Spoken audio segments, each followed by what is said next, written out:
Mga kapatid, ang humiliya po ngayong araw ng Martes pong ito ay hango po sa babasahin kong ito. Marcos, Kapitulo 2, versikulo 23 hanggang 28.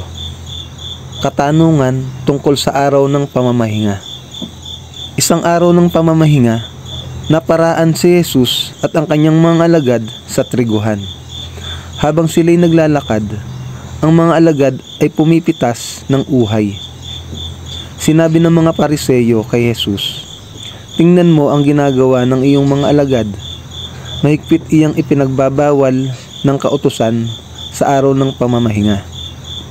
Sinagot naman sila ni Jesus, "Hindi pa ba ninyo nababasa ang ginawa ni David noong panahong si Abiatar ang pinakapunong pari? Nang si David at ang kanyang mga kasamahay magutom at walang makain, pumasok siya sa bahay ng Diyos at kumain ng tinapay na handog sa Diyos. Binigyan pa niya ang kanyang mga kasamahan. Ayon sa kautusan, ang mga pari lamang ang may karapatang kumain niyon." Sinabi rin ni Jesus, itinakda ang araw ng pamamahinga para sa ikabubuti ng tao. Hindi nilikha ang tao sa araw ng pamamahinga. Ang anak ng tao ay siyang Panginoon ng araw ng pamamahinga.